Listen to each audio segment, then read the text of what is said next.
여러분 안녕하십니까.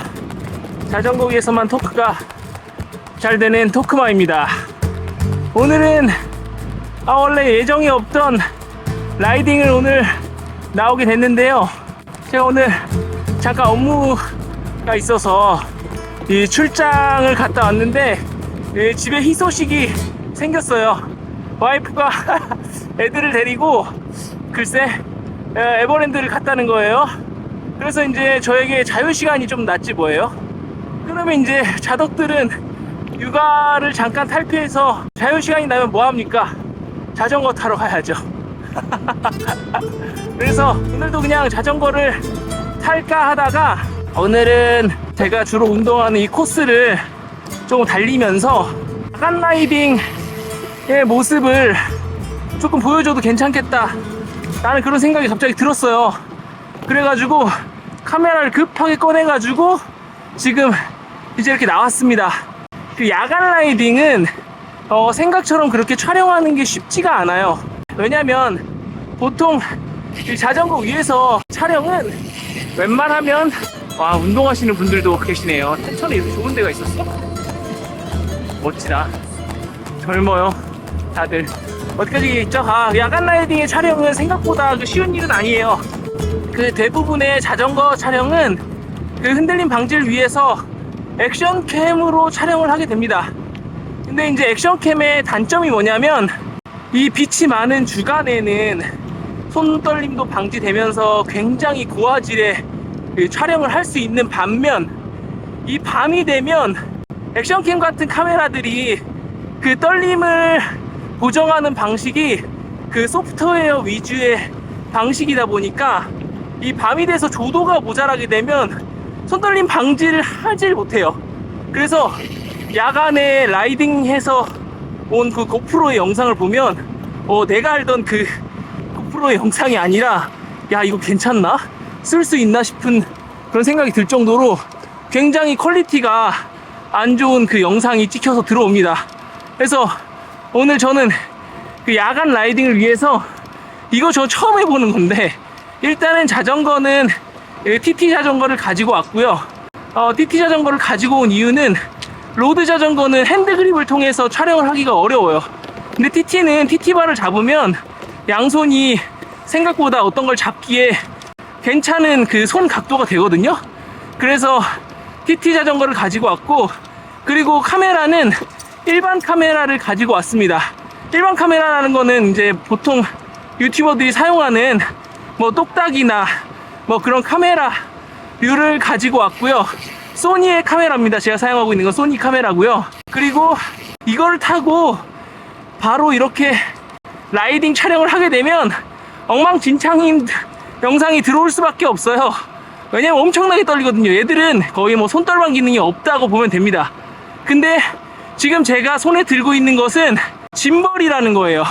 짐벌이라는 게 뭐냐면은 카메라를 이제 어떤 물건 위에 올려놓고 계속해서 이 수평을 맞춰주고 떨림을 이 물리적으로 방지해줄 수 있는 카메라 보조 기구인데, 이 짐벌에다가 1번 카메라를 연결하면 이 야간의 그런 모습들이 굉장히 예쁘게 찍힙니다. 마치 뭐라고 해야 될까나? 하여튼 굉장히 만족스럽게 찍혀요. 그래서 여러분들에게 오늘은 제가 주로 달리는 탄천의 야간의 모습을 같이 보여드리면서 오늘 토크를 한번 털어보도록 하겠습니다. 자, 여러분들 같이 출발!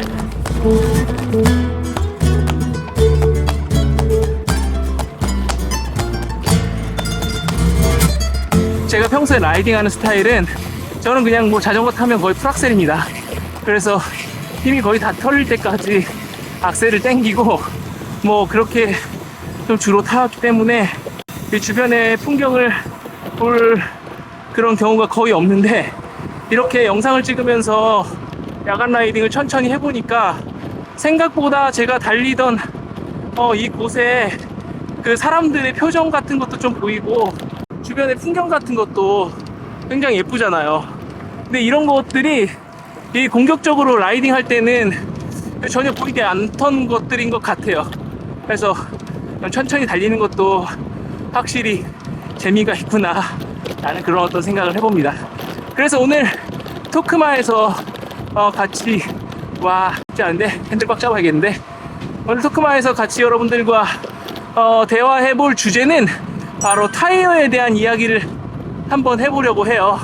타이어, 여러분들은 이 타이어에 대해서 얼만큼 알고 계십니까?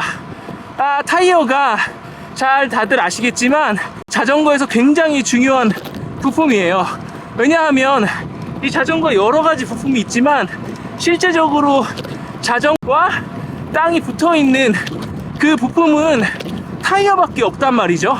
그래서 타이어가 굉장히 중요한 부품인데, 그러면 타이어가 얼마나 접지하고 있을까? 이런 거 생각해 보신 적 있으세요? 없죠. 거의 생각해 보신 적 없을 겁니다. 보통 일반적으로 자동차 타이어가 지면과 접지하는, 실제로 접지하고 있는 접지 면적이 거의 뭐 A4 용지 절반 정도 수준밖에 안 되는 면적을 가지고 그 큰 자동차를 땅에 붙어 있게 만들어요. 그렇다면 이제 자전거 타이어는 과연 얼마나 땅에 접지하고 있을까요? 자전거 타이어는 굉장히 접지면이 협소합니다. 거의 손톱만큼 정도의 면적으로 땅에 지지를 하고 있어요.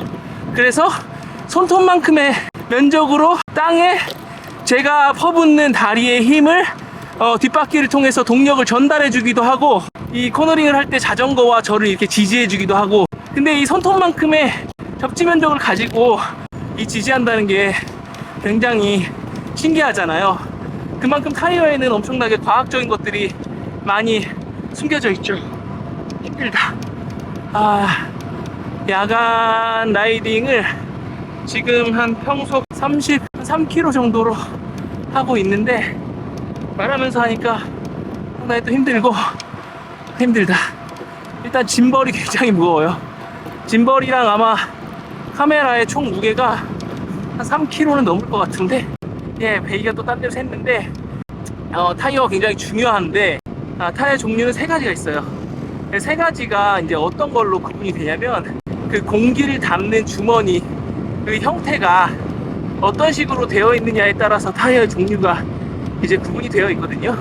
이제 우리가 가장 많이 알고 있는 자전거의 타이어는 그 안에 주부가 따로 되어 있는 클린처라는 타이어가 있죠. 클린처라는 타이어 형태는 굉장히 전통적인 형태예요. 안에 이제 공기를 담을 수 있는 주머니가 하나 있고, 그 외에 이제 구조물과 또 접지를 할 수 있는 컴파운드가 외피로 이제 되어 있는 그런 구조가 이제 클린처 구조의 타이어고요. 두 번째 타이어 구조가 튜블리스 타이어 구조입니다. 튜블리스는 자동차 타이어의 형태와도 굉장히 똑같은데요.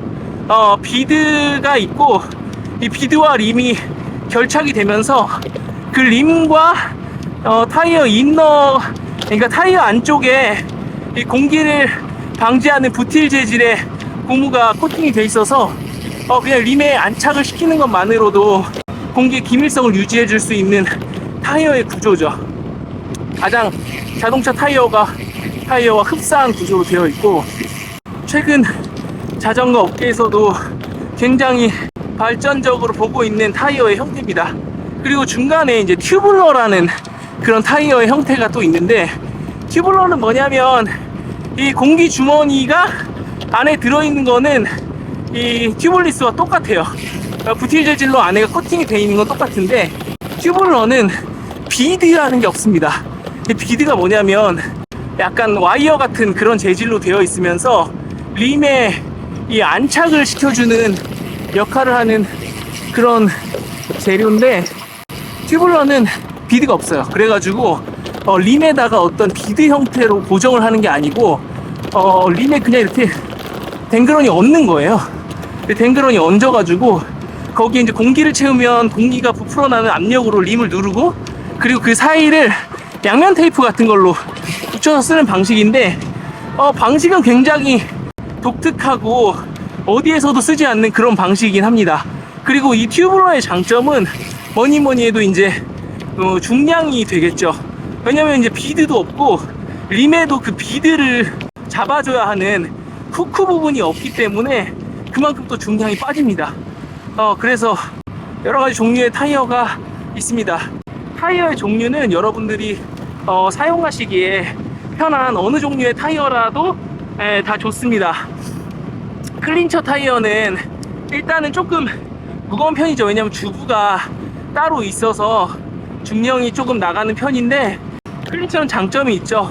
어디 가서 이제 빵꾸가 난다고 하더라도 이 정비성이 쉽다는 거고, 왜냐면 주부만 구하면 되니까. 그리고 주부는 또 어디서든지 자전거점만 가면 쉽게 구할 수 있는 부품이다 보니까 굉장히 정비성이 용이하다라는 장점이 있습니다. 그리고 많이 팔린 만큼 범용성이 있고요. 그리고 튜블리스는 굉장히 가볍다는 일단 장점이 있는데, 이 튜블리스는 또 자동차의 튜블리스의 형태와 조금 다르게 이 비드의 텐션이 조금 약하다 보니까 기밀성이 낮은 편이에요. 그래서 실란트라는 물질을 써야지만 이 림과 비드가 완벽하게 좀 결착이 되는 그런 형태를 가지는데, 그래서 가볍지만 생각보다 실란트를 넣으면 생각보다 그렇게 가볍지는 않아요. 하지만 굉장히 진보된 형태의 타이어라고 이제 볼 수가 있고요. 튜블러는 되게 독특해요. 독특하다 보니까 이제 정비성이 좀 쉽지 않고요. 터지거나 이랬을 때 타이어를 구하는 것 자체도 조금 쉽지 않고, 여러 가지 타이어 사에서도 현재 튜블러 타이어를 많이 이제 개발주 종목으로 뽑지는 않습니다. 근데 이제 튜블러는 확실한 장점이 있어요. 가볍다는 거죠. 가볍다는 것만큼은 굉장히 장점이 될 것 같아요. 그래서 각각의 타이어에 이제 장단점이 있고요. 이제 튜블리스와 클린처는 굉장히 닮은 꼴의 그 타이어다 보니까 림도 이제 호환형으로 많이 쓰죠. 클린처도 되고, 그리고 튜블리스도 되고. 근데 이제 클린처도 되고 튜블리스도 되는데, 주부는 원형 관형으로 생긴 동그랗게 생긴 주부다 보니까 림이 완전하게 기밀성이 있지 않더라도 사용할 수 있는데, 튜블리스가 되는 림은 완벽하게 림 자체가 기밀성이 있어야 돼요. 그래서 아래쪽을 림이 받치고 있고 위쪽은 타이어가 받치고 있어도 공기가 빠지지 않아야 되는 그런 형태를 가져야 되는 특징을 가지고 있습니다.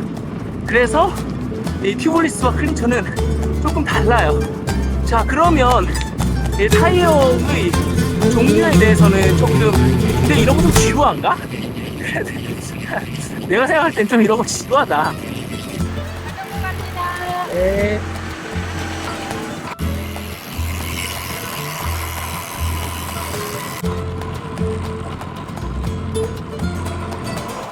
이 야간 라이딩이 너무 재밌긴 한데 예쁘지 않아요? 생각보다 야간 라이딩을 찍어 놓으니까 되게 예쁘다. 자, 다시 돌아와서, 자, 그러면 이제 타이어에서 이 가장 중요한 게 뭘까요? 저희가 이제 타이어를 골랐다고 치고 타이어의 성능을 결정하는 이 가장 중요한 거, 그게 바로 뭐냐면 공기압이랑 하중입니다. 타이어는 공기압을 가지고 이 접지 면적과 타이어의 강성을 결정할 수가 있고요. 그리고 하중을 가지고 타이어의 트랙션 포스와 코너링 포스를 결정할 수 있게 됩니다. 그래서 저희가 타이어를 골랐다고 봤을 때는 가장 중요한 게 이 공기압과 하중이에요. 일단 첫 번째로 중요한 건 공기압인데, 타이어는 처음에 받아보시면 알겠지만 굉장히 조그만한 박스 안에 이렇게 접혀서 들어오잖아요. 실제로 타이어의 단면을 따보면 타이어가 안에 별게 없어요. 약간 나일론 재질로 돼 있는 코드 한 장과 트레드 접지부에 그 보강재랑 트레드, 사이드월 뭐 이런 식의 밖에 구성이 없어요. 그래서 타이어는 공기가 지탱해주지 않으면 제 역할을 할 수 없는 그런 물건이 됩니다. 그래서 여러분이 이 자전거 타이어에 공기압을 채우지 않았을 때, 일정 공기압 이하가 됐을 때 이 타이어에 페일리어가 나는 그런 확률은 기하급수적으로 늘어나게 돼요. 그래서 여러분들이 공기압을 잘 점검하고 있지 않으면 오랜만에 이제 자전거를 타면 이 펑크가 아주 쉽게 나게 되는 이제 그 원인이 되고요. 반면 또 공기압을 너무 높게 채우면 이 타이어가 접지면이 공기압에 따라서 완전하게 좀 달라지거든요. 예, 타이어는 공기압을 빼면 뺄수록 접지 면적은 커지게 됩니다. 접지 면적이 우리가 공기압을 채웠을 때 약간 새끼손톱만한 접지 면적이었다고 한다면 공기압을 빼면 그 접지 면적이 엄지손톱만해져요. 이게 토탈 면적 자체가 얼마 안 되는 타이어인데 새끼손톱만한 면적이 이 엄지손톱만해졌다고 하면은 이 퍼센테이지로 따지면 엄청나게 많이 커진 거예요. 그만큼 이제 우리가 자전거를 페달링을 했을 때 이 구름 저항이 굉장히 많이 발생을 해서 똑같은 파워로 자전거를 밀어도 자전거가 안 나간다는 느낌을 받을 수가 있는 거죠. 반면 이 공기를 너무 많이 채우면 이 자전거의 구름 저항은 굉장히 낮아지지만 이 낮아진 만큼 전달하는 힘이 지금 제 힘은 G할 만한 힘이라서 그렇진 않은데 이 제가 전달하는 힘이 노면에 확실하게 전달이 되지 않아요. 그래서 이 타이어가 실제로는 그냥 구르는 것 같지만 힘을 여기다 쏟아 부으면 뒷타이어가 아주 미세하게 이제 슬립이 일어나게 돼서 오히려 구름 저항보다도 힘 손실이 많이 일어난다는 그런 단점이 있습니다. 근데 이제 정말 내가 저항만을 줄이고 싶다 라는 생각이라면 공기압은 이상적으로는 채우면 채울수록 타이어의 구름 저항은 없어지는 구조로 되어 있어요. 이 타이어의 구름 저항이라는 것은 기본적으로 이 타이어의 그립 형태를 봐야 되는데 이 그립이 대부분은 이 변형에 의해서 생기는 마찰력을 통해서 타이어가 그립을 하거든요. 근데 이제 공기압을 많이 채우면 채울수록 타이어의 변형이 그만큼 없어진다는 거예요. 이제 그만큼 타이어가 그립을 잃어버리고 그만큼 구름 저항도 없어진다는 뜻이에요. 이제 구름 저항이 없으면 이 적당한 힘으로 밀었을 때 타이어는 이제 굉장히 잘 굴러가게 되죠. 이상적으로는 타이어의 공기압은 그 100psi를 넘어서 계속 채우면 채울수록 구름 저항은 계속해서 줄어들게 되어 있습니다. 근데 이제 이상적인 상황이라는 건 어떤 상황을 말하는 거냐면 이 노면이 아스팔트가 아니고 알루미늄 같은 노면으로 거기다가 이제 타이어를 비벼서 시험을 했을 때 그런 경우에는 공기압이 100psi를 넘어서 계속 상승을 하면 계속 구름 저항의 수치는 줄어들게 되어 있어요. 근데 이제 저희가 타는 노면은 그런 노면이 아니잖아요. 저희가 타는 노면은 이제 포장이 되어 있는 아스팔트 노면이거나 혹은 자전거 도로이고, 그런 도로의 경우에는 100psi 전후에서 가장 구름 저항이 적은 걸로 나와 있어요. 이런 노면에서는 100psi 이상의 바람을 더 넣으면 오히려 그 노면의 굴곡과 타이어의 그 G할 만한 컨택 패치가 아주 불규칙하게 만나면서 구름 저항이 오히려 늘어나는 그런 구조로 되어 있어요. 그래서 여러분들이 정말 구름 저항만을 위해서 어떤 타이어 공기압을 선택하신다면 100psi 위주에서 공기압을 선택하시는 게 맞습니다. 근데 단점이 발생하죠. 구름 저항 측면에서는 굉장히 장점이 있는데, 단점으로는 구조광성이 너무 딱딱해져서 차의 승차감이 굉장히 안 좋을 수 있고요. 그리고 힘이 좋으신 분들은 오히려 구름 저항보다는 이 트랙션에 대한 손실을 많이 보기 때문에 오히려 속도가 떨어진다는 그런 단점이 있습니다.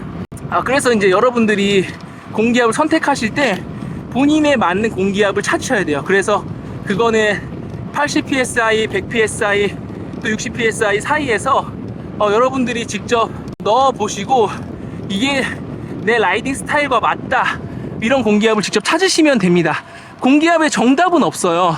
만약에 정말 내가 그립 주행을, 파워가 엄청난데 그립 주행을 하고 싶다, 그러면 공기압을 떨어뜨리면 되는 거고요.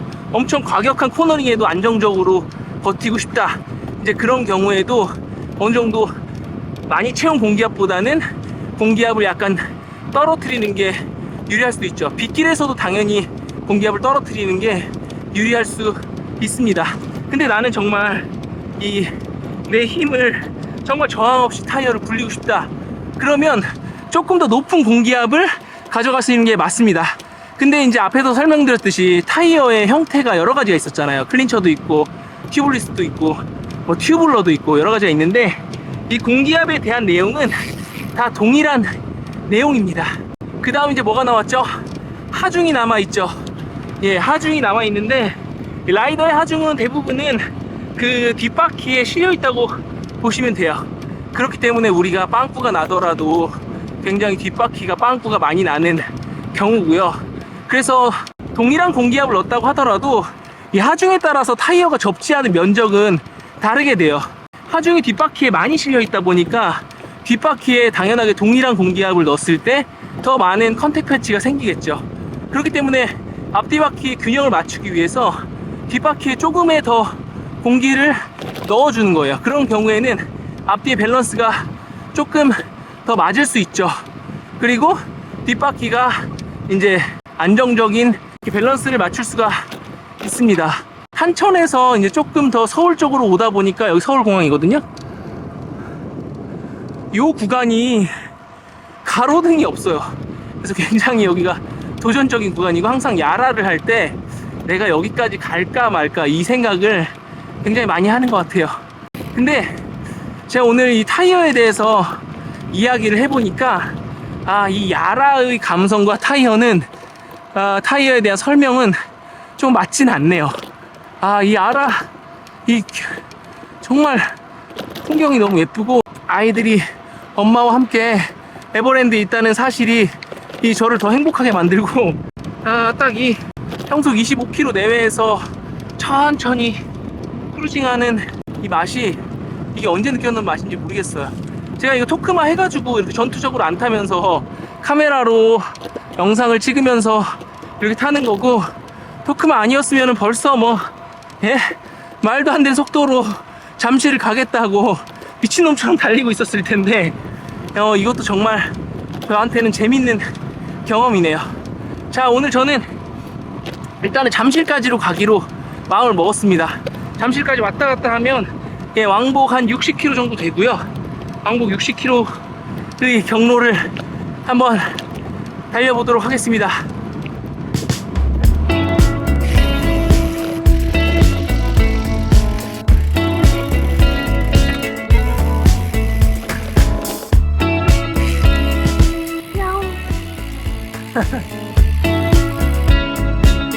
제가 작년에 육아휴직을 했었거든요.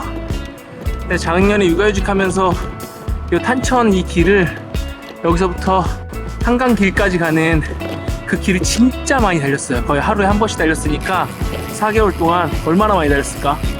하여튼 많이 달렸는데 정말 이렇게 천천히 카메라로 찍으면서 달린 경험이 거의 없는 것 같아요. 없어요. 왜냐하면 제가 보는 이 풍경이 굉장히 조금 생소해요. 되게 예쁘다 라는 생각이 좀 들고 좀 한가롭다 이런 생각도 많이 드는 것 같아요. 날파리 자전거 타면서 토크하니까 이런 거는 조금 그렇다. 근데 밤에 운동하시는 분들이 생각보다 되게 많아요. 그리고 자전거 운동하시는 분들이 지금 되게 많이 보이고 다들 굉장히 빨리 달리시면서도 운동을 많이 하시네요. 그 토크마라는 채널은 그냥 심심해서 한번 만들어 본 거거든요. 정말로 자전거 타면서 이런저런 얘기 할 수 있잖아요. 인생 사는 이야기도 할 수 있고 자전거 이야기도 할 수 있고 그래서 만들었는데 저는 깜짝 놀란 게 영상을 올렸는데 갑자기 유튜브 알고리즘이 갑자기 엄청나게 많은 노출을 시켜줘가지고 아침에 분명히 구독자 2명인 걸 보고 갔는데 오후에 회사에서 가보니까 구독자가 한 70명이 돼 있고 조회수가 4,000이 돼 있는 거예요. 단 4시간 만에. 그래서 전 정말 깜짝 놀랐고, 그때 근데 여러분들이 그 많은 댓글을 달려주시고 그리고 좋아요도 많이 눌러주셨잖아요.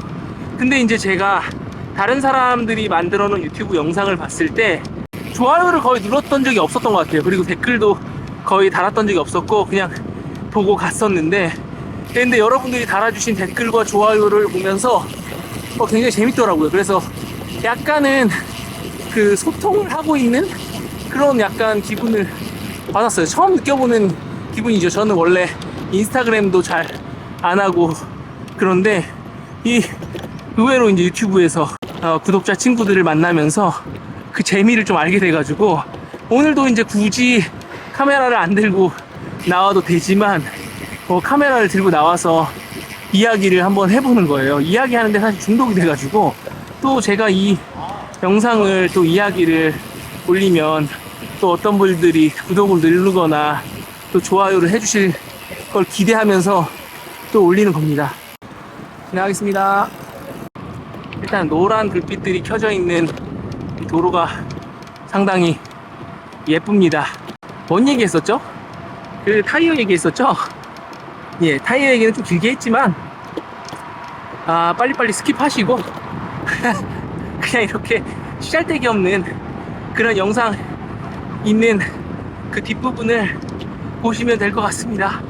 같이 라이딩하고 이런 게 재밌는 거 아닐까요? 이게 영상을 어디서 끊어야 될지 솔직히 잘 모르겠는데 이제 문제는 그 뒷부분이 더 문제예요.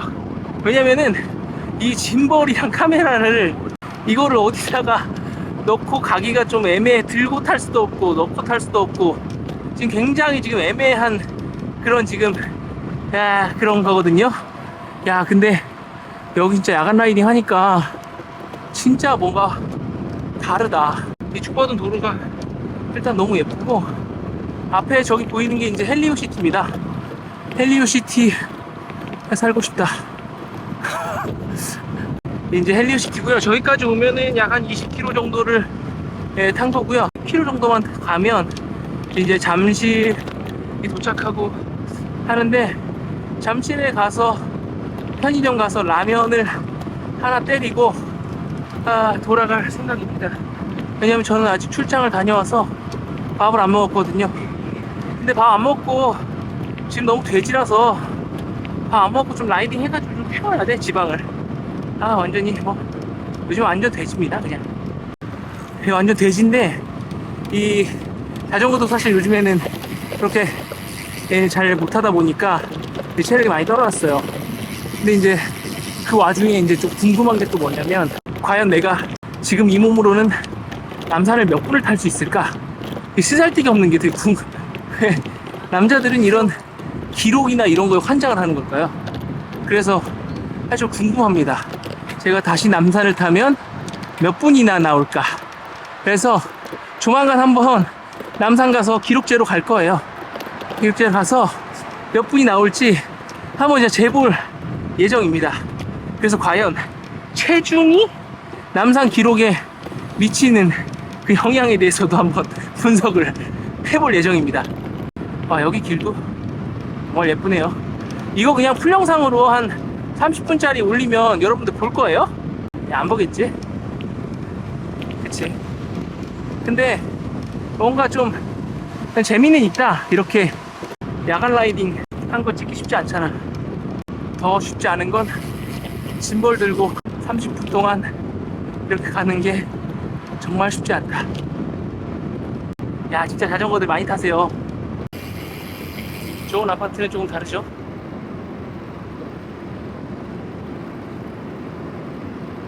자, 잠실까지 어찌됐건 가봅시다. 돌아오는 길은 어떻게든 이 카메라를 놓고 빨리 갈 예정이고 일단은 잠실까지 가는 길은 다 찍어보고 싶어졌어요. 갑자기 뭐 할 말도 별로 없는데 그냥 가보는 거지. 맥주 한 잔씩들 다 꺼내세요.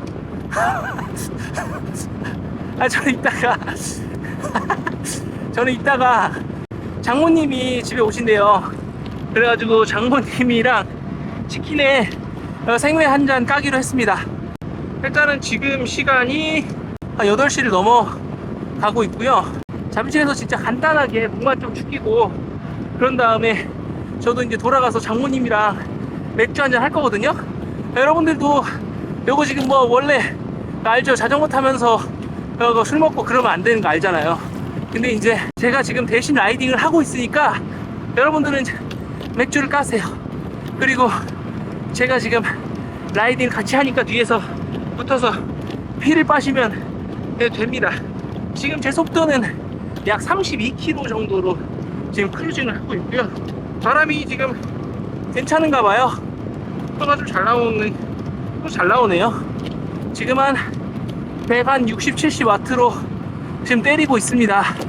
근데 이렇게 천천히 오니까 진짜 하나도 안 힘든다. 저 이렇게 사진 찍고 와가지고 뒤에 그 물통 있는데 물 아예 한 모금도 안 마신 거 알아요? 한 모금도 안 마셨는데 그렇게 목이 마르지는 사실 않아요. 왜냐면 그 친구들이랑 자전거 타보면 다들 뭐 얘기하느라 뭐 전투적으로 많이 타시나? 근데 다들 TT다. 와 멋있어. 다들 그 얘기하느라 그 물도 잘 안 마시고 결국에는 친구들 만나면은 그 야부리 털려고 만나는 거지 않습니까? 아니면은 정말로 전투 라이딩 하려고 만나시는 건가? 네, 저는 야부리 털려고 만납니다. 그래서 친구들이랑 만나면은 뭐 평소 뭐 이런 거 신경 안 씁니다. 뭐 먹고 사진 찍고 대부분은 이제 얘기를 하죠. 몇 킬로 갔는지도 몰라요. 그냥 뭐 털다 보면은 목적지에 도착한 거예요. 그러면 또 뭐 먹고 그리고 돌아올 때도 뭐 계속 야부리 털고 그리고 또 뭐 먹고 이렇게 하면은 이제 운동한다기보다는 먹은 게 운동한 걸 초월하게 되는 거죠. 이렇게 해놓고 나중에 이제 나 오늘 운동했는데 뭐 살도 안 빠졌니 많이 뭐 그런 얘기를 하면은 살이 안 빠지죠. 전투적으로 타야 됩니다. 살 빼려면 먹는 거 다 끊고 그날 태운 칼로리만 보충해주는 그런 수준으로 하고 평소에 35kg 정도 막 때리고 평파 뭐 한 220W 때리고 그렇게 때려야 죽을 똥 살똥 때려야 살이 빠지는 거예요. 살이 뭐 친구들이랑 그냥 라이딩 한다고 그게 살이 빠지는 게 아닙니다. 자 이제 잠실을 금방 왔어요.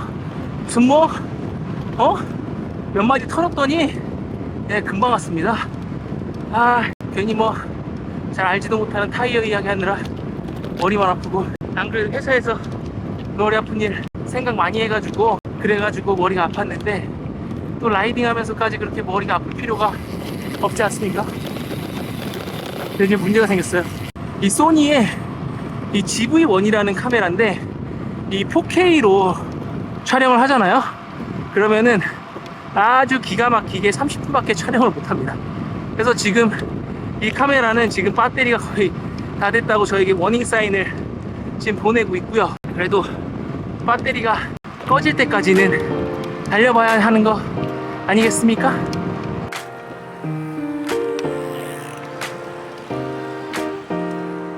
결국은 배터리가 꺼졌고요. 새로운 배터리를 장착했습니다. 이럴 줄 알고 새 배터리 하나 가져왔거든요. 자, 잠실까지 마저 달려봅시다. 여기는 무슨 다리인지 모르겠는데 여기 건너고요. 왼쪽으로 가면 양재예요. 이제 오른쪽으로 가면 이제 한강이죠. 한천한강 여기 있네요. 양재 이쪽으로 가면은 자전거 샵 잘하는 데 있어요. 경태네 자전거라고. 제가 이제까지 가봤던 자전거 샵 중에서는 제일 잘합니다. 꼼꼼하게 잘해주시기도 하고 공임도 또 그렇게 많이 안 받으세요. 그래서 저는 이제 멀지만 웬만한 자전거 좀 수리할 일이 있으면 대부분 저 집 가서 합니다. 경태네 자전거. 메케닉 분이 진짜 친절하고 잘해주세요. 이거 자전거 샵 다들 어디로 갔어요? 제가 이제 자전거 하면서 이 자전거 중고 자전거 제가 좋다고 전에 영상에서 말씀드렸잖아요. 근데 중고 자전거의 제일 큰 문제가 뭐냐면 이 메인터넌스 할 수 있는 샵이 마땅치가 않다는 거예요. 제가 중고 자전거 사가지고 그 메인터넌스 샵들만 뭐 원래 알잖아요. 그 자기 자전거 타보면 자기만 알 수 있는 그 미묘한 그런 자전거에 그런 고치고 싶은 그런 느낌들이 다 있단 말이에요. 아마 그 새 자전거 사도 마찬가지일걸? 뭔가 미묘하게 자기 마음에 안 드는 그런 어떤 게 있어요. 근데 그걸 가지고 저희는 이제 답답하니까 자전거 샵을 찾아가지 않아요? 근데 자전거 샵을 찾아가면 이제 중고는 더 문제야. 자기가 산 샵이 없으니까 자전거 샵 가잖아요? 그러면은 다 정상이래. 나는 분명히 소리가 나고 좀 문제가 있는데 이 자전거 그 14분 다 정상이라고 합니다. 그래서 제가 그 첼로 타면서 가장 그 짜증났던 게 메인터넌스를 해줄 샵이 마땅한 데가 없었다라는 게 제일 짜증났고, 근데 이것도 또 재밌는 게 첼로에서 도그마로 바꿨잖아요. 근데 이제 도그마로 바꾸니까 도그마는 중고인데도 아무 샵에 가도 친절하게 대응은 또 해주더라고요. 그게 너무 신기한 거야. 우리 집 주변에 있는 그 아무 샵을 진짜로 또 갔는데 당연히 이제 나만 아는 아까 그런 조그만 미세한 것을 좀 고치기 위해서 도그마를 샀는데 이제 뒤에 뭐 드레일러, 나만 아는 것도 아니야, 뒤에 스프라켓이 일정 단수에 튀더라고요. 탕탕 이렇게 튀더라고요. 그래서 갔는데 그래도 다른 샵들에서는 이제 잘 봐주시더라고요. 근데 이제 중요한 건 잘 봐주는 거랑 그 문제를 고치는 건 또 다르잖아요. 근데 이제 못 고치더라고요. 결국에는 그런 문제가 일시적으로 해결된 것처럼 보였지만 또 생기고 또 생기고 그리고 그랬는데, 이제 어떻게 해서 알게 됐는지는 잘 모르겠는데 아마 제가 인터넷으로 뭘 샀는데 그게 아마 경태네 자전거였던 것 같아요. 그래가지고 그걸 산 김에 내가 그쪽에서 교체 받겠다 해서 그 샵 가가지고 교체를 받았는데, 와, 공임도 조금밖에 안 받으시고 진짜 친절하게 해주시고 결국에는 그 스프라켓이 탕탕 튀는 그 문제가 결국에 해결이 됐어요. 그래서 저는 이제 부품을 당연히 고장 났으면 교환을 하더라도 문제를 정확하게 판단해가지고 고치는 게 중요하다라고 생각을 하는데, 이 다른 샵들은 생각보다 그렇게 친절하게 내 자전거를 봐준다는 그런 생각이 별로 없었어요. 그래서 자전거를 중고로 하면서 가장 문제인 게 이 샵을 어디로 갈 거냐, 이게 제일 문제였는데, 만약에 이제 성남이나 용인 그리고 서울권에 있으신 분들이 자전거 타신다면 어떤 문제가 발생을 조금 했다면 저 격태네 자전거 한번 가서 점검 받아보는 거를 추천합니다. 저 격태네 자전거 뭐 아는 분은 아니지만 지금 제가 가봤던 샵 중에서는 그래도 제일 친절하게 정비해 주시고, 그리고 정비한 내용도 가장 마음에 들고, 그래서 저는 이제 또 자전거에 또 정비할 일이 있는데 조만간 경태네 자전거 한번 가서 정비를 받아볼까 생각하고 있어요. 예, 그래서 굉장히 추천합니다. 이제 와, 서울 왔더니 이게 알지, 또 용인 쪽에서 볼 수 없었던 이 뷰가 더 이쁘다는 거. 야, 좋아요. 예쁘다. 상압이고요. 좌측으로 가면은 반포구, 오른쪽으로 가면 잠실이에요. 저는 잠실로 갈 거예요. 와, 저기 멋있다. 스타시티. 그래, 저기야. 야, 이게 이렇게 야라가 빨리 안 달리고 이렇게 천천히 가니까 재밌네. 근데 나는 이렇게 빨리 달리는 것만 알았던 거야, 이제까지. 인생도 그런 것 같아요. 너무 빨리 달리는 것만에 초점을 맞추면 물론 빨리 가고 좋지만 이 못 보는 것이 너무 많다는 게 단점인 것 같아요. 저 같은 경우도 여기 육아휴직하고 이 도로를 몇백 번 왔다 갔다 했는데도 이렇게 좋은 풍경은 오늘 처음 보는 것 같아요. 보니까. 아닌가? 야간 라이딩 오늘이 처음인가? 오늘 야간 라이딩 처음인가 봐. 야, 멋있다. 저쪽에 롯데타워도 보이고요. 이제 거의 다 왔죠. 멋있어. 자, 이제 잠실에 제가 애용하는 편의점에 가서 바나나 우유를 하나 때리고 집으로 돌아가도록 하겠습니다. 여기 오는 동안은 재밌었으니까 가는 동안은 이 아낀 힘을 이용해서 졸라 빨리 가보려고 합니다. 네, 생각보다 티티 타고 짐볼 들고 이렇게 라이딩 하는 게 그렇게 어렵진 않네요. 자, 도착했습니다.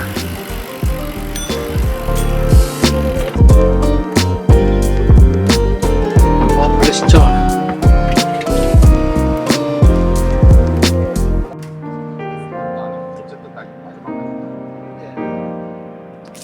길이 가냐, 공짜야, 공짜. 아니, 공짜야, 그냥.